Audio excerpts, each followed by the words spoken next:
बुलबुल, ओ बुलबुल, तूने हमेशा गुलाब को किसी गुलशन में देखा। अगर पूरा गुलशन सिमटा हुआ किसी में देखना है तो वो मेरे फूल में देख जो आमिना का नाम। पूरा गुलशन जिसके वजूद में सिमट आता है, और वो भी कैसा गुलशन, हुस्ने यूसुफ भी सिमटा हुआ है, शरफ़े आदम भी सिमटा हुआ है, शुजाअते नूह भी सिमटी हुई है, मूसवी जलाल भी सिमटा हुआ है, इसवी ज़ुहद भी सिमटा हुआ है, दाऊद की लहन भी सिमटी हुई है, अय्यूब का सब्र भी सिमटा हुआ है, अल्लाह अकबर, साले की सालेहियत भी सिमटी हुई है। अंदाजा तो फरमाए शुएब पाक की रहबरी भी सिमटी हुई है। अंदाजा तो करें, वो गुल है लबहाए नाजुक उनके, हजार झड़ते हैं फूल जिनसे, गुलाब गुलशन में देखे बुलबुल। ये देख गुलशन, ये देख गुलशन, ये देख पूरा गुलशन, ये देख गुलशन गुलाब में है। अल्लाह अकबर। उसी में कहते हैं उठा दो पर्दा, दिखा दो चेहरा कि नूरे बारी हिजाब में है, जमाना तारीक हो रहा है कि महर कब से नकाब में है, नहीं वो मीठी निगाह वाला, खुदा की रहमत है जलवा फरमा, गजब से उनके खुदा बचाए, जलाले बारी ये ताब में है। तो अर्ज ये कर रहा था, बहुत बड़े शायर थे वो मेरे इमाम, बड़े शायर। एक दिन एक शायर आए, बात यही चल रही थी कि जुर्रत कितनी है लोगों के, है ना, कहते हैं हम हाजिर हैं और हम ही गायब हैं, यही बात चल रही थी। एक शायर साहब आए और कलाम लिख करके लाए, और कलाम लिख करके लाए ना तो कहने लगे कि हजरत कलाम लिखा। कहते हैं कि शोरा को बदहजमी सी होती है जब तक वो अपना कलाम किसी को सुनाए ना, इसीलिए कोई शायर अगर मिल जाता है तो हम दामने हया बचा करके उसके बहुत दूर से खैर से निकल जाते हैं कि अभी जनाब की फाइल ना खुल जाए। और फिर कभी कभी दाद देनी ही पड़ती, कभी मजबूरन और कभी मुरव्वतन, और फिर जो चाहते हैं कह देते हैं। आजकल तो शायरी का मिजाज ही बिगड़ा हुआ है, इसके सर पे पानी डाल दो, उसको मार डालो, उसको काट डालो, ये कोई शायरी है? अंदाजा तो फरमाए। शायरी कहते हैं, और वो भी नात की सिनफ में मिदहते रसूल को, हुजूर की शान बयान। बहरहाल तो कहने वाले ने बहुत अच्छा किया, बल्कि अगर हुजूर लिखवा लेते हैं तो एक शेर भी निजात का जरिया बने। इमाम यूसुफ नबहानी ने लिखा है अपनी किताब सआदतुद दारैन के अंदर, एक शायर ने 2 मिसरे लिखे थे अहले बैत की शान में, और रात हुई आंख लगी तो ख्वाब में क्या देखा कि मैदान महशर बपा है और उनके आमाल की वजह से उनको पकड़ के जहन्नम में ले जा रहे हैं। इरशाद होता है, छोड़ दो मेरे महबूब की आल की जो शान बयान करे, क्या वो भी जहन्नम में जाएगा? सिर्फ 2 मिसरे लिखे थे महबूब की आल की शान में, तो इरशाद हुआ कि जिसने अहले बैत की शान बयान कर दी वो भी जहन्नम में जाएगा। बचा लिए गए, आंख खुली तो फिर पूरी जिंदगी वक्फ कर दी शान अहले बैत के लिए। इमाम यूसुफ नबहानी ने सआदतुद दारैन में इसको लिखा। तो कभी एक शेर भी निजात का जरिया बन जाता है, और एक एक शेर भी बहुत कीमती होता है। बहरहाल तो वो लाए इमाम के पास और कहने लगे, हजरत जरा देखिए मैंने कलाम लिखा है। आला हजरत फरमाते हैं, मैं किसी की शायरी कसदन नहीं सुना, यानी जानबूझ के नहीं सुनता था, सिर्फ 2 शायरों को सुनता था जानबूझकर। एक तो मेरे छोटे भाई, यानी उनके छोटे भाई उस्ताद ज़मन मौलाना हसन बरेलवी, उनको मैं सुनता हूँ। और आप जानते हैं उनकी शायरी कैसी है। आपके यहाँ तो माशाल्लाह बड़े अच्छे अच्छे साहिब तरन्नुम लोग मौजूद है, जब पढ़ते हैं तो पूरे मजमे को जो है वो मशहूर कुन कर देते हैं, है ना, बल्कि मशहूर कुन आवाज़ से सब पर सहर कर देते हैं। ये कैफियत है। अल्लाह अल्लाह मजिद फजिद, अल्लाह इन सबको, आपके यहाँ के बेहतरीन नात खान है, कारी शरीफ है और दीगर अहबाब है, सबके नाम इस वक्त जहन से निकलते हैं। बहरहाल जो भी करता है हुजूर की निगाह में सब है, बस दिल चाहिए, अल्लाह ताला कबूल फरमाए। तो आप फरमाते मैं मौलाना हसन बरेलवी को सुनता। और दूसरा शायर सैयद किफायत अली काफी मुरादाबादी को सुनता। आपको शायद काफी मुरादाबादी का तारुफ न हो, हालांकि मेरा उन्वान वो नहीं है, मैं उन्वान से दूर ही जा रहा हूं, लेकिन बहरहाल जो अल्लाह कहलवाए अगर सुन ले।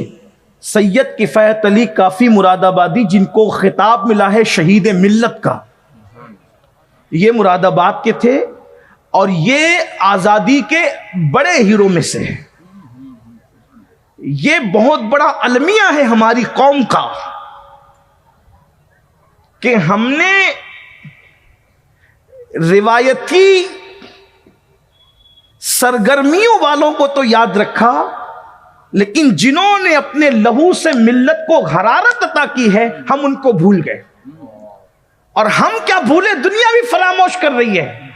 शहीद मिल्लत सैयद किफायत अली काफी मुरादाबादी वो बंदा है कि जब हिंदुस्तान में तन के गोरे मन के काले अंग्रेजों ने तसल्लुत किया तो जिन उलमा ने अंग्रेजों के खिलाफ ऐलान हक किया था अंग्रेजों को भगाने के लिए, उनमें से अल्लामा फजल खैराबादी, मुफ्ती सदरुद्दीन आजुर्दा, फैज अहमद बदायूनी, सैयद किफायत अली काफी मुरादाबादी वगैरह में तवील फहरिस्त है। लाखों उलमाए किराम शहीद हुए थे, तब कहीं जा करके ये हमारा प्यारा मुल्क हिंदुस्तान आजाद हुआ है।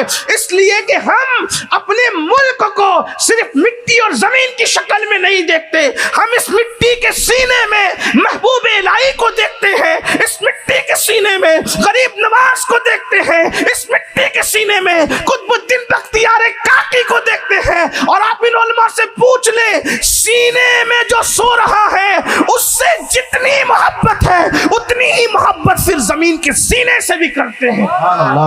इसलिए कि तिजोरी में रखा हुआ सोना कीमती होता है, तो उस सोने की वजह से तिजोरी की कीमत बढ़ जाया करती है। तो इसलिए हिंदुस्तान का मुसलमान इन वलियों के सोने की वजह से इस मुल्क को बहुत कीमती नजर से देखता है और बहुत अहम नजर से देखता है, क्योंकि ये अल्लाह और रसूल की अमानतें हैं जो इस मुल्क के सीने में आराम कर रही है। हुजूर ने फरमाया कि मैं अपने आशिकों की खुशबू सूंघता हूँ हिंद की तरफ से। इकबाल ने कहा था, मेरे अरब को आई ठंडी हवा जहां से, मेरा वतन वही है, मेरा वतन वही है। तो हजरत सैयद किफायत अली काफी मुरादाबादी को अंग्रेजों के खिलाफ तकरीर करने पर, अगर अंग्रेजों के खिलाफ जिहाद का फतवा देने पर आपको मुरादाबाद की जेल में कैद कर दिया गया। आखिरी एंड ये हुआ, मैं इख्तिसार से काम ले रहा हूं, जल्दी से उन्वान पर आता हूं। उन्वान किसी और तरफ चला गया। काफी मुरादाबादी को कहा गया तुम्हें फांसी दी जाएगी। काफी ने कहा ठीक, जिंदगी खत्म है तो खत्म भाई, जिंदगी खत्म है तो बिस्तर क्या और फांसी का फंदा क्या। हमारा तो ईमान है कि ना एक सेकंड पहले ना एक सेकंड बाद में। बहुत मुतमईन होता है मोमिन मरते वक्त, बहुत मुतमईन। पैदा तो होता है रोते वक्त, लेकिन मरते वक्त तो जो सच्चा मोमिन होता है वो मुस्कुराते जाता है। वजह क्या है पता है? पैदा होता है तो माँ का चेहरा देखता है, लेकिन मर जाता है तो रसूलुल्लाह का चेहरा दे। हाय हाय हाय, अंदाजा तो फरमाए, हजारों ममताएं जिसके कदमों पे कुर्बान है, उस नबी की ज़ियारत नसीब होती। आज फूले न समाएंगे कफन में आसी, कब्र की शब है किस गुल से मुलाकात की रात, अल्लाह व कब्र में लहराएंगे ता हश्र चश्मे नूर के जलवा फरमा होगी जब तलात रसूलुल्लाह की। इसीलिए हम मौज में अपने साथियों से कहते हैं, मदीने जाने की जितनी खुशी होती है सुन्नियों को मर जाने की उससे ज्यादा खुशी होना चाहिए। इसलिए कि मदीने जाओ तो गुंबद नजर आता है और मर जाओ तो गुंबद वाला बेहिजाब नजर आता है। इमाम कहते जान दे दो वादे दीदार पर, जान दे दो वादे दीदार पर, नक़्द अपना दाम हो ही जाएगा। सुभान अल्लाह, सुभान अल्लाह। अरे आशिकों को तो फिर दुनिया में भी हो जाती। किफायत अली काफी मुरादाबादी को जब जेल में कहा गया अब तुम्हें तख्ते पर लटकना है तो चलो, कहा कि बिल्कुल हम तैयार हैं, मौत आनी है तो कहीं भी आनी है, डॉक्टरों के नरगे में भी आ जाती है, आना है तो आना है। ऐनमा तकुनु युद्रिकुमुल मौत वलौ कुंतुम फी बुरूज मुशय्यदा, मजबूत किलों में जाके छुपोगे तो भी मौत आकर के रहेगी और आई मौत। अल्लाह अकबर। तो काफी जब फंदे पे पहुंचे, अगर यहाँ शायर मौजूद हैं, अगर मौजूद है शुअरा, तो उनसे कहता हूँ शायरी के लिए बड़ा पुरसुकून टाइम चाहिए और यकसुई चाहिए। बच्चे भी अगर रो देना जब शेर की आमद हो रही हो तो बच्चे भी अच्छे नहीं लगते, वो हंगामे में अशार नहीं लिखे जाते। अशार की तख्लीक तो बड़े सुकून में होती है, लेकिन अल्लाह अल्लाह इश्क बड़ा अजीम होता है, उसके लिए हंगामा कोई हैसियत नहीं रखता, क्योंकि हजार हंगामे में इश्क वाला पुरसुकून होता है। तो जनाबे काफ़ी मुरादाबादी शहीद मिल्लत किफ़ायत अली काफ़ी मुरादाबादी को फंदे की तरफ ले जा करके पूछा, ये दुनिया का उसूल है, मरने वाले से पूछते हैं आखिरी ख्वाहिश बता, क्या ख्वाहिश है तेरी? तो काफ़ी ने कहा था जिंदगी भर तो एक ही ख्वाहिश रही, दमे वापसी तक तेरे गीत गाऊं, मोहम्मद मुमज्जद पुकारा कर। ये शेर उन्होंने नहीं पढ़ा, मैं उनके जुमलों की अक्कासी करा, वरना लोग ये ना कहें कि ये तो पैदा भी नहीं हुए थे जब ये शेर तू कहाँ से लेकर आया। इसलिए कि कुछ लोग सुनने भी तो आते हैं ना, तो उन सुनने वालों से कहता हूँ अक्कासी कर रहा हूँ, मैं वो नहीं कह रहा हूँ, बल्कि उनके वालिद भी पैदा नहीं हुए थे जब उन्होंने ये कहा था। आला हज़रत की विलादत नहीं हुई थी जब काफ़ी ये कह रहे थे। उन्होंने ये कहा था कि पूरी जिंदगी तमन्ना रहती थी हुजूर की मिदहत करूं, अब मरते वक्त तक करूं, अब मर ही रहा हूं तो हुजूर की मिदहत करते करते मरना चाहिए। एक नई ताज़ा नात लिखना चाहता हूं, इतना टाइम दे दो, नई ताज़ा नात लिख। फांसी का फंदा सामने, नई नात लिखी जा रही है, लेकिन अंदाजा करें उसकी जोबनों का आलम क्या है। आज भी उर्दू अदब का शाहकार है और मैंने उसको कई जगह पढ़ा इस वाक़े के साथ। हालांकि जो है वो बड़े जानदार शायरी है, इश्क है, अकीदा है, अहलुल बैत की मोहब्बत है और पेशिन गोई है, गैब की खबर है। एक कलाम के अंदर काफ़ी ने सब समेट लिया। कहते हैं कोई गुल बाकी रहेगा ना चमन रह जाएगा, कोई गुल बाकी रहेगा ना चमन रह जाएगा, पर रसूलुल्लाह का दीने हसन रह जाएगा। अतलसो कम ख्वाब की पोशाक पे नाजा न हो, इस तने बेजान पर खाकी कफन रह जाएगा। हम सफीरो बाग में है, कोई दम का चहचहा, बुलबुलें उड़ जाएगी, सूना चमन रह जाएगा। जो पढ़ेगा साहिबे लौला के ऊपर दुरूद, जो पढ़ेगा साहिबे लौला के ऊपर दुरूद, आग से महफूज उसका तन बदन रह जाएगा, आग से महफूज उसका तन बदन रह जाएगा। और कहते हो अंग्रेजों सुनो, नाम शाहाने जहां मिट जाएंगे लेकिन यहाँ, नाम शाहाने जहां मिट जाएंगे लेकिन यहाँ, हश्र तक नामो निशाने पंजतन रह जाएगा।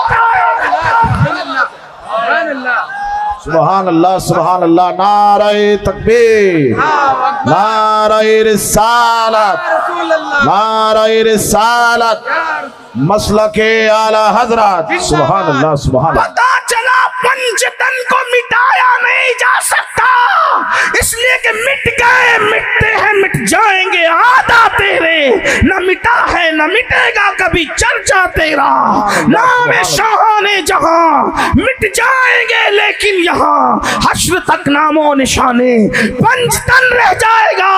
और कहते सब फना हो जाएंगे, सब फना हो जाएंगे। हमें मार के खुश होने वालों काफी कहते हैं हम भी जा रहे हैं, तुम भी जाओगे, सब फना हो जाएंगे, सब फना हो जाएंगे। काफी वो लेकिन हश्र तक नाते हजरत का जबानों पर सुखन रह जाएगा। सुभान अल्लाह सुभान अल्लाह। जब ऐसी इश्क के रसूल से भरपूर नात सुनी तो अंग्रेज ने कहा ऐसे फंदे पे नहीं लटकाना, इसको अजियत देना है।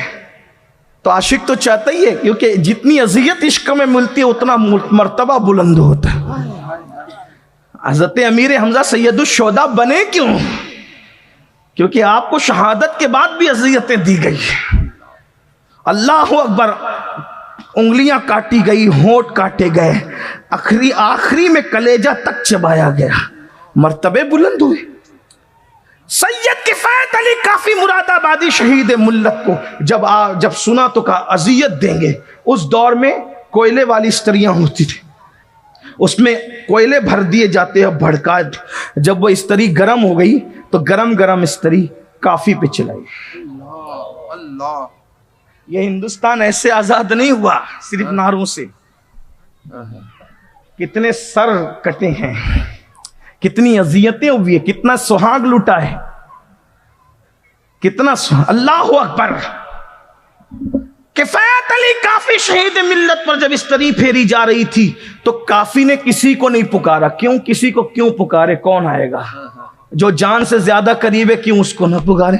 उस वक्त भी आप कहते थे अगिस्नी या रसूल अल्लाह, अगिस्नी या रसूल। इश्क है ना, जो आशिक हमेशा यार ही को पुकार, अगिस्नी या रसूल अल्लाह, अगिस्नी या रसूल अल्लाह। जब अगिस्नी या रसूल अल्लाह कहकर वो गरम गरम इस्तरियों से आंख बंद करके जब आंख खोलते हैं तो सामने हुजूर का जलवा आलम बेदारी में देख, हुजूर का जलवा आलम बेदारी में देखते हैं और उस वक्त रोकर कहते हैं या रसूलल्लाह मैंने बहुत देर कर दी।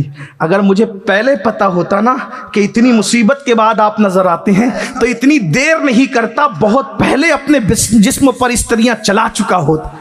इसलिए कि हमारे लिए तो आपका जलवा बड़ा अजीम है ना। जान तो जाएगी, जान तो जाते ही जाएगी, क़यामत ये है। अब यहाँ मरने पे ठहरा है नज़र, तो वो काफ़ी है। आला हज़रत अलैहि रहमा फरमाते हैं अपने भाई हसन बरेलवी को सुनता हूँ और काफ़ी मुरादाबादी को कसदन, बाकी किसी को नहीं सुनता कसदन। तो एक शायर सब आए थे और नात लिख कर लाए और उन्होंने नात लिखी और कहा कि हुजूर सुन लें। आपने सुन ली। उसमें बड़ी तड़प थी, बड़ी तड़प थी, बहुत तड़प थी। मर रहा हूं, कट रहा हूं, तड़प रहा हूं, पानी के बगैर जो मछली का हाल होता है वो मेरा हाल है वगैरह। जैसे आजकल हम कहते हैं अगर मछली की तरह मछली पानी के बगैर जैसे नहीं रह पाती, हम हुजूर के बगैर ऐसे ही तड़पते, तो शादी में डीजे क्यों बजता फिर? आप बताएं ना, नचनियों को शादियों में क्यों बुलाया जाता? अंदाजा तो फरमाएं। और दुख तो ये है कि शादियों पर तो बजा ही रहे हैं, अब तो शहादतों पर भी बजा रहे हैं। अंदाजा करें, ये सूरत हाल हो गई आपकी, क्या मुंह दिखाएंगे? अल्लाह रहमो करम फरमाए, अल्लाह रहमो करम फरमाए। तो बहरहाल उसने कहने वाले ने बहुत कुछ कहा। देखिए कहने का हक सबको है, नात शरीफ कहने का हक सबको है, लेकिन अपनी हकीकतों से तजावुज न करो। इमाम अहले सुन्नत की फिक्र ये है, आपने सुना तो रो पड़े और उसके बाद जब पूरी वो पढ़ चुका तो फरमाया लिखने वाले लिखा तो तूने बहुत अच्छा है, लेकिन जो तेरे दिल की कैफियत है अगर वही लिखा है तो अहमद रजा तेरे तलवे चूमने तैयार है, अहमद रजा तेरा कलम चूमने तैयार है। जो कैफियत अगर वही लिखा है तो तेरे तलवे और तेरे कलम चूमने को तैयार हो, लेकिन जो कैफियत अगर वो नहीं लिखा है तो फिर तू सोच तो सही कितनी बड़ी बारगाह में झूठ बोल रहा है, कितनी बड़ी बारगाह में झूठ बोल रहा है। अल्लाह के रसूल फरमाते हैं मैंने उनके होठों को, उनके गालों को कटा हुआ देखा और पूछा ये क्यों कटे हुए? तो कहा या रसूलल्लाह ये जो कहते थे ना वो करते नहीं। हुजूर हम आप पे जान कुर्बान करते हैं, आल कुर्बान करते हैं। मेरे भाई क्या कुर्बान किया आज तक? अल्लाह के रसूल फरमा रहे गालों को आग की कैंची से काटा जाए। दूसरी बात, कहते थे करते नहीं का एक बात ये भी, यानी वादा तो करते थे उसको पूरा नहीं करते। आज लोग वादा खिलाफी को गुनाह नहीं समझते हैं, वादा खिलाफी को गुनाह नहीं समझते हैं। अगर अपने छोटे छोटे बच्चों से भी वादा करो तो उनसे भी वादा वफा किया करो। हम बच्चों को कहते हैं संडे के दिन तुम्हें ले चलेंगे, मार्केट ले चलेंगे, फिर नहीं ले जाते। ये भी इस्लाम की रूह से खिलाफ है। छोटे बच्चों से वादा किया है। एक बात आपको कहूं, जो छोटे बच्चों से किया हुआ वादा बेवफा करे वो मुजरिम है, तो जो अपने पीर से किया हुआ वादा करता है वो कितना बड़ा है। नाच गाने तमाशों से बचता रहूंगा, हर फर्ज हर वाजिब सुन्नतों को उनके वक्तों पर अदा करता रहूंगा। कहाँ है फर्ज, कहाँ है सुन्नतें? और चले ये तो पीर से किया हुआ वादा है, अल्लाह से किया हुआ वादा जो ना निभाए, रसूलुल्लाह से किया हुआ वादा जो ना निभाए। आप ये कलेमे को क्या समझते हैं? ला इलाहा इल्लल्लाह मुहम्मदुर रसूलुल्लाह पढ़कर आदमी जो अल्लाह से वादा करता है, मतलब ये है कि अब मैं अपनी मर्जी से जिंदगी नहीं गुजारूंगा, इलाह तू मेरा है, मैं तेरी मर्जी से जिंदगी गुजारूंगा। फिर बताए ना मेरे भाई, शराब की बोतल क्या अल्लाह ने माज़अल्लाह इसको हलाल किया है? फिर अपनी मर्जी से क्यों पीता है? हराम क्यों पी रहा है? अल्लाह ने जो हलाल किया है, तूने कलेमा पढ़ के हलफ उठाया है, तूने हल्फ लिया अल्लाह की बारगाह में मेरी मर्जी नहीं चलेगी, तेरी मर्जी के मुताबिक जिंदगी गुजारूंगा, तेरी मर्जी के मुताबिक कपड़े पहनूंगा। फिर ये फटी हुई पैंट तुम्हारे जिस्म पर कहां से आई? क्या ये अल्लाह की मर्जी के मुताबिक है? क्या ये वही लिबास है जो अल्लाह ने पहनने का हुक्म दिया है? घुटने दिख रहे हैं, राने दिख रही है, और उलमा के सामने आते, पीरों के सामने, तो ऐसे बैठ करके हाथ रख लेते हैं, रुमाल रख लेते हैं कि छुप जाए। मेरे भाई, मौलवी से छुपा रहा है, मौला से भी छुपा लेगा, पीर से छुपा रहा है, मुस्तफा जान रहमत से भी छुपा लेगा। वहां लानत होती है, लानत जो अपने सतर को खोलते हैं। सतर का देखना भी बिला वजह, किसी का सतर देखना बिला उज़्र शरई, इस पर भी लानत है, और दिखाना इस पर भी लानत है। कौन से लिबास पहन रहे हो? एक दौर था लिबास फटा रहता था तो मुसलमान पेवन लगाता था, यानी फटा मजबूरी में भी नहीं पहन सकते, अगर फट गया है तो पेवन लगा करके पहनो। अल्लाह अकबर। और आज क्या दिन आ गए, 15-15 हजार की फटी हुई पहन ले रहे हैं। हंसने की बात नहीं है, इसका मतलब किस तरह तुम्हारा दिमाग मगरिब ने हाईजेक कर लिया है कि वो जालिम तुम्हें फटा हुआ पहना है तो भी पहन रहे हो, चड्डी पहना है तो भी पहन रहे हो, बरमुंडा पहना है तो भी पहन रहे हो। रसूलुल्लाह से इश्क का दावा है, उनके इश्क में टोपी पहनने में शर्म आती है, और मगरिब के इश्क में फटी हुई पैंट पहनकर नंगे होते शर्म नहीं आती। उस कौम की तबाही नहीं होगी, उस कौम की बर्बादी नहीं होगी, उस कौम की हलाकत नहीं होगी, उस कौम के घरों से धुआं नहीं उठेगा, उस कौम के घरों को अल्लाह अकबर तबाह व बर्बाद नहीं किया जाएगा। बताएं तो सही, टोपी पहनने में शर्म आती है लोगों को, फटी हुई पैंट पहनने में शर्म नहीं है। और इश्क का दावा अल्लाह के रसूल से है। मैं तो सिर्फ ये कहता हूं, जो दावा इश्क मुस्तफा का कर रहे हो, अगर उसी को वफा कर लिया होता तो दुनिया तुम्हारे कदमों में होती, और दुनिया को आज भी कदमों में लाना है। आओ दामने मुस्तफा में। तुम लोगों को तरक्की करना है तो आगे जाएं, मुसलमान को तरक्की करना है तो पीछे आए। हमें कल भी कामयाबी कदम नाज़े मुस्तफ़ा जान रहमत में मिली थी, और आज भी कामयाबी मुस्तफ़ा जान रहमत के कदमों में मिलेगी। आ जाओ कदम नाज़े रसूल में, आ जाओ मुस्तफ़ा जान रहमत के कदमों में, इसलिए कि उनके कदमों का ये आलम है। अरे नादान, सैयदुल मलाइका उनके कदमों को बोसा दे करके बता रहे हैं कि इन कदमों की अहमियत क्या है, इन कदमों की शान क्या है। मेरे इमाम कहते हैं, ताज रूहुल कुद्स के मोती जिसे सजदा करें, रखती है कितना वकार अल्लाह अकबर एड़िया। उनके कदमों की शान क्या है। तो अर्ज ये कर रहा था मेरे भाइयों, जो कहते थे करते नहीं थे। उसके बाद मेरे आका सल्लल्लाहु अलैहि वसल्लम फरमाते, हम और आगे बढ़े तो आका अलैहिस्सलाम फरमाते, मैंने देखा उनके कानों में कीलें ठोकी हुई, कील, कान में कील ठोकी हुई है, आंख में कील ठोकी हुई। कील दुनिया की, वहां कोई चीज दुनिया की नहीं है, जहन्नम की आग की कील आंखों में ठोकी हुई, जहन्नम की आग की कील कानों में ठोकी हुई, जहन्नम की आग की कीलें बदन में ठोकी। फिर कहता हूं, अगर ये बात कोई सियासी लीडर ने कहा होता या किसी खतीब ने कहा होता तो कभी भी अपने गुफ्तगू का उन्वान न बनाता, लेकिन ये कौन कह रहा है? हमारे आका जो इतने सच्चे हैं और इतने अच्छे हैं कि जिनकी सच्चाई की गवाही भी उनके दुश्मनों ने दी है, और उनकी अच्छाई की गवाही भी उनके दुश्मनों ने भी दी। उनके दुश्मनों ने कहा, इनसे अच्छा कोई, दुश्मन भी गवाही, दोस्तों तो कह रहे हैं, दुश्मन भी कहते हैं इनसे अच्छा किसी को नहीं देखा, दुश्मन भी कहते हैं इनसे सच्चा किसी को नहीं थे। वो सच्चे और अच्छे सादिक व मजदूक सच्चे सुच्चे रसूल फरमाते हैं, आंख में कील, कान में कील, बदन में कील। आका फरमाते हैं, ये मंजर जाहिर सी बात है तड़पा, भाई सिर्फ हम पढ़ते हैं और सुनते हैं तो लरस जाते हैं, हुजूर ने कह दिया तो होना ही है। पत्थर की लकीर मिट सकती है, फरमाने रसूल में कोई झोल नहीं हो सकता। हमारा ईमान है, आसमान फटना चाहे फट सकता है, जमीन फटना चाहे फट सकती है, कायनात का निजाम बदल सकता है, उनके मुंह से निकली हुई बात कभी नहीं बदल सकती। तुम्हारे मुंह से जो निकली वो बात हो के रही। मेरे करीम आका सादिक व मसदूक फरमाते हैं, कानों में कीले, आंखों में कीले, बदन में कीले। मैंने पूछा, जिब्रील ये कौन लोग हैं? अर्ज़ की, आका ये वो लोग हैं जो दुनिया के अंदर वो मनाजिर देखते थे, कौन से मनाजिर? जिन मनाजिर को देखना हराम कर दिया अपनी आंखों से। हालांकि उस वक्त तो गंदी फिल्में इजाद भी, गंदी क्या कोई फिल्म इजाद नहीं हुई थी, आप अंदाजा करें। लेकिन ये मुस्तफा जान रहमत का मौजज़ा है कि क़यामत तक जो होने वाला था वो सब दिखा दिया गया।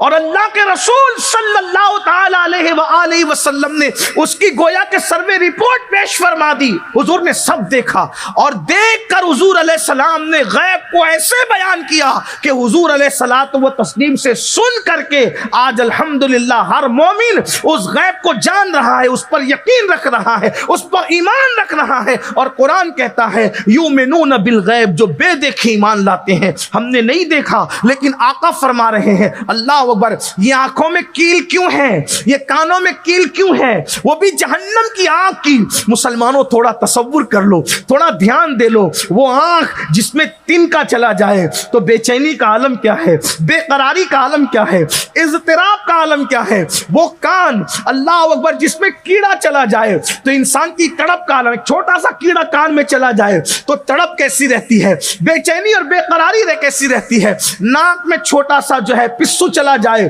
तो किस तरह तड़प और बेचैनी रहती है। लोगों अपने हाल पे रहम करो, अपने आप पे रहम करो। ये नाजुक सा वजूद, ये नन्हा सा वजूद, ये कमजोर सा वजूद उन कीलों को कैसे बर्दाश्त करेगा। और वो भी वो आंख, वो कान। अल्लाह के रसूल सल्लल्लाहु अलैहि वसल्लम फरमाते हैं कि कहा गया या रसूल अल्लाह ये वो लोग हैं ये हराम चीजें सुनते थे, हराम चीजें देखते थे।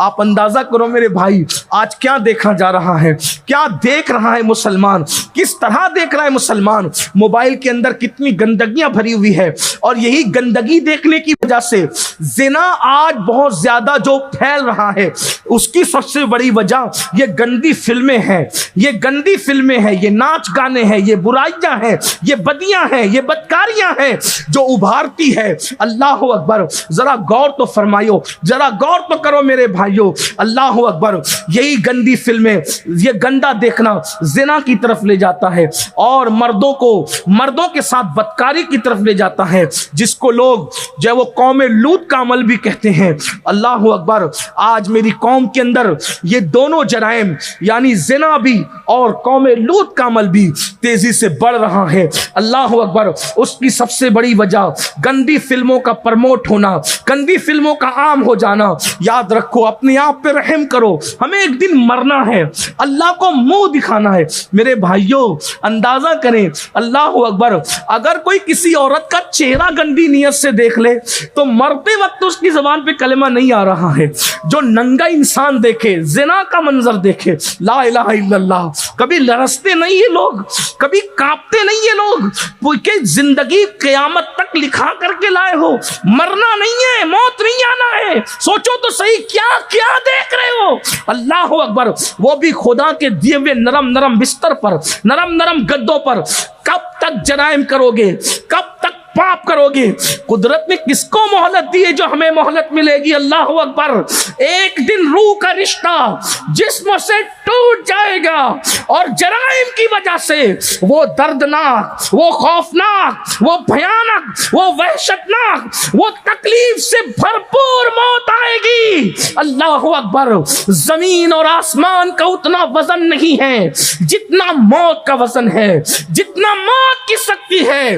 रंगरेलियां न करो, किसको छूट मिली है। मेरा अल्लाह फरमाता है इन्ना बत्श रब्बिका लशदीद, तेरे रब की पकड़ बड़ी सख्त है जब वो पकड़ करता है। बल्कि हमारे बुजुर्गों ने फरमाया जवानी की ऐसी कद्र करो जैसे किसी गैरतमंद मेहमान की कदर की जाती। जैसे गैरतमंद मेहमान बहुत दिन तक किसी मेजबान के घर नहीं रुकता, मेरे जवानों की खास तवज्जो, जैसे गैरतमंद मेहमान बहुत ज्यादा दिन तक किसी मेजबान के घर नहीं रुकता, ऐसे जवानी भी बड़ी बागैरत है। जब आती है तो बहुत नहीं रुकती। 16 साल में आती है और 40 से 50 साल में चली जाती। फरमाया बुजुर्गों ने जैसे मेहमान की कदर करते हो वैसे जवानी की कदर करो, जैसे अच्छे मेहमान की इज्जत करते हो वैसे अपनी जवानी की कदर कर लो। चली जाएगी जवानी। बुढ़ापे में सिवाय रोने के कुछ नहीं होगा। और याद रखना, जो जवानी में जराइम करते हैं, बुढ़ापा बहुत दर्दनाक होता। ये जो तारे गिन गिन के आपने ये मुहावरा सुना है ना कि तारे गिनना, बुढ़ापे में तारे गिनते मुजरिम लोग। छोटे छोटे बच्चे भी औकात और हैसियत नहीं देते। हजरत सैयदुत तैफा जुनैद बगदादी ने अपने मुरीदों के साथ एक मार्केट में आप जा रहे थे, बाजार में देखा एक बुढ़ा जो जवानी में बहुत मालदार था, बुढ़ापे में भीख मांग रहा था, लेकिन लोग उसको भीख भी नहीं दे रहे। आजकल लोग कहते हैं ना, बहुत अच्छा चलता था हजरत हमारा, पता नहीं किसने क्या कर दिया, बहुत बुरा हो गया। अपनी रात पर गौर करो, कोई रात कैसे गुजारी थी और कहां गुजारी थी रात। बिस्तर पे क्या किया था, लोगों के साथ क्या किया था। मेरा अल्लाह किसी पे जुल्म नहीं करता।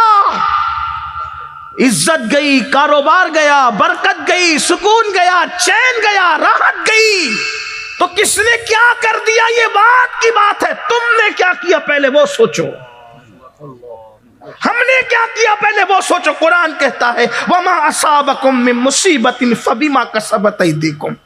जवानी में जब दौलतमंद थे तो क्या क्या नहीं करते थे, जरा सोचो तो सही, उस पे भी तो तौबा कर लो। जादू उतना नुकसान नहीं करता जितना गुनाह नुकसान करता है। इसलिए कि जादू का इलाज तो है मगर गुनाह का कोई इलाज नहीं है। जादू से तो कोई आपको बहामिल बचा सकता है, लेकिन गुनाह अगर करके अल्लाह ने सजा दी है तुम्हारे गुनाहों की, तो कोई आमिल भी नहीं बचा सकता, कोई नहीं बचा सकता। इन्ना बत्शा रब्बिका लशदीद, अल्लाह की पकड़ सख्त है। आज तो सब इसी में डूबे, किसने क्या कर दिया कि अरे हमने क्या किया वो सोचो। जब दौलत मिली थी, इज्जत मिली थी, जवानी मिली थी, तो पानी में आग लगा रहे थे, अपनी हैसियत भूल गए थे अपनी। और आज भी कुछ लोग अपनी हैसियत भूले हुए हैं, कुछ लोग अपनी औकात भूले हुए हैं। जवानी में लोग जाते हैं माज़अल्लाह, शहरों के नाम नहीं लूंगा, बड़े बड़े शहरों तक जाते हैं, समंदर के किनारों पर जाते हैं, हिंदुस्तान से बाहर का सफर करते हैं सिर्फ जिना के लिए, सिर्फ शराब के लिए, औरतों से कुर्बत के लिए। और जरा देख लो इन प्यारों को कि जब दौलत आ जाती है तो इल्लामा, सब नहीं ऐसे, लेकिन ज्यादातर लोग उलमा से नफरत करते हैं। एक बीवी नहीं फिर चलती, फिर किसी से नाजायज ताल्लुकात कायम करते हैं, फिर कई लोगों से नाजायज ताल्लुकात। सुन लो अल्लाह के बंदो, सुन लो, बहुत दिन तक के किसी की जवानी न रही है न रहेगी, और किसी के अच्छे दिन भी बहुत दिन तक नहीं रहते। अच्छे दिन उन्हीं के रहते हैं जो शुक्र अदा करते हैं। लइन शकरतुम लाज़ीदन्नकुम, अगर तुम शुक्र करोगे तो ज्यादा अता करेंगे। तो जिना करने वाले शुक्र कर रहे हैं, शराब पीने वाले शुक्र कर रहे हैं, जुआ खेलने वाले शुक्र कर रहे हैं, ताश के पत्ते खेलने वाले तौबा कर लो तौबा, वरना जवाल आएगा। हर उरूज को जवाल है। हुजूर सैयदी मुहद्दिस आज़मीन रहमतुल्लाह अलैह कहते हैं हर कमाले राज़वालो, हर कमाले राज़वाल, हर उरूज को कमाल है और हर जवाल, हर उरूज को जवाल है और हर जवाल को उरूज है। उरूज भी जवाल पर होता है, जवाल भी उरूज पर होता है, ये कैफियत होती है। हर कमाले राज़वालो, हर जवाले रा कमाल। एक तरीके पर नहीं रहता कभी दुनिया का हाल, एक तरीके पर नहीं रहता दुनिया की कैफियत। इसलिए अल्लाह ने जवानी दी है। गंदगी न देखो, गंदगी न सुनो। कानों में एयरफोन, एयरफोन किस लिए खरीदा है? सीबीसी नियत से, सबकी बात नहीं कर रहा हूं। कुछ लोग नात भी सुनते होंगे, कुछ लोग बयानात भी सुनते होंगे, लेकिन ज्यादातर लोग क्यों खरीदा है? इतना गंदा सुनना है कि बीवी को भी समझ में नहीं आना चाहिए, इतना गंदा सुनना है कि बच्चों को भी समझ में नहीं आना चाहिए। अरे जो हजरत सुलेमान को चूंटी की आवाज सुना देता है, क्या वो ये सारी चीजों को नहीं सुन रहा है? वो ये सारी चीजों को नहीं देख रहा है? और फिर वो सजा नहीं देगा? इन्नल्लाह काना अलैकुम रकीबा, वो तो तुम पे कड़ी निगरानी कर रहा है। अल्लाह के बंदो, गिड़गिड़ा लो उसकी बारगाह में, रो लो उसकी बारगाह में, तड़प जाओ उसकी बारगाह में, मना लो उसको। और रमजानुल मुबारक का महीना तो बिल्कुल करीब है, वो मौसम बहार आ रहा है, वो नेकियों का मौसम आ रहा है, वो बहारों का मौसम आ रहा है, वो सबसे बड़ा महीना आ रहा है, वो सबसे अजीम महीना आ रहा है। अरे जिसकी पहली रात ऐसी है कि जन्नत के सारे दरवाजे खुलते हैं, रहमत के दरवाजे खुलते हैं और अल्लाह अपने बंदों पर निगाह रहमत डालता है। जिसको निगाह रहमत से देख लेता है उसको बख्श देता है, जहन्नम की आग हराम कर देता है। और ये पहली रात में होता है ये काम, ये बात पहली रात में, पहली रमजान शरीफ को अल्लाह प्यार की नजर से देखता है। रो रो करके अर्ज कर दो, ए मौला इस रमजान में जिन जिन को तू करम की नजर से देखे हमें भी देख ले, हम पर भी निगाह करम कर दे। मेरे भाइयों, आप सबकी नजर चाहते हो, खुदा की निगाह करम तो मांग लो, वो करम कर देगा तो बेड़ा पार हो जाएगा। जिसकी निगाह करम के सब मोहताज है उसकी निगाह करम मांग लो, तौबा करो, गिड़गिड़ाओ। तो फरमा अर्ज किया, या रसूल अल्लाह ये वो सुनते थे और देखते थे, अल्लाह ने जो हराम किया इन लोगों पे हराम किया था। और ये बात बीच में आई ना, ये हराम देखने और हराम सुनने से जिना और बदकारी आम हो रही। और जिना का अंजाम क्या है? अल्लाह अकबर, लोग तौबा नहीं कर। जिना के बारे में एक बहुत बड़े सूफी का कौल मैंने पढ़ा, लरज के सूफिया फरमाते हैं जो जिना करता है और सच्ची तौबा नहीं करता। सच्ची तौबा का मतलब, सच्ची तौबा ये कि अगर माज़ अल्लाह कभी बुराई हो गई, सिद्क दिल से कहा कि अब नहीं करना, अल्लाह माफ कर दे, और दोबारा फिर उस रास्ते कभी नहीं जाता, ये सच्ची तौबा। वरना इस्तिग़फ़ार करने वाले तो फिर बहुत कुछ करते हैं, अस्तग़फ़िरुल्लाह भी कहते, करते भी जाते हैं। ये मजाक ना करो।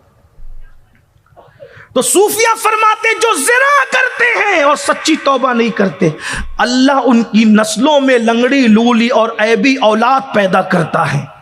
लंगड़ी लूली ऐबी औलाद अल्लाह उनकी नस्ल में, ये सजा देती है कुदरत जानियों को। अब किसी घर में लंगड़ी लूली औलाद देखकर उस पर शक नहीं करना। कुछ लोगों को बतौर सजा देती है लंगड़ी लूली औलाद, और कुछ लोगों को बतौर इम्तिहान दिया जाता है। तो इम्तिहान के तौर पे किसको दिया, सजा के तौर पे किसको दिया, ये फैसला तो अल्लाह ने करना है। जैसे बीमार तो हजरत अय्यूब भी हुए थे, और बीमार तो और भी लोग होते हैं। जैसे तो क्या माज़अल्लाह दोनों का मामला सिमिलर नहीं है?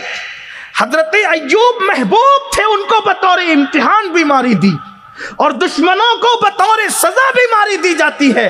तो सूफिया फरमाते हैं जानियों के घर में ऐबी लंगड़ी लूली सदमे वाली औलाद दी जाती है। और फिर जो लोग मर्दों के साथ, आज ये गुनाह खास तौर पे लड़कों में ज्यादा फैल रहा है, छोटी उम्र के लड़कों में गंदी फिल्म के लड़के लड़कों के साथ बदी करते हैं, बदकारी करते हैं।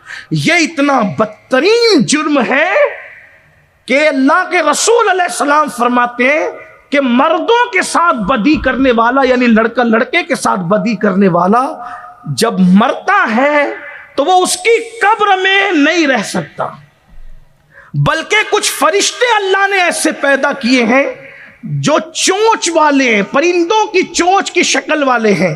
और उन फरिश्तों की ड्यूटी है कि जब ये लूटी मरे, बदकारी करने वाले मरे, तो उनको कब्र से निकाल कर उठाएं और उठाकर ले जाकर वहां फेंक दें जहां कौमे लूत पर अजाब आया था। यानी कि जहां कौमे लूत पे पत्थर बरसे थे, आज का लूती भी वहीं पहुंचाया जाएगा। और बल्कि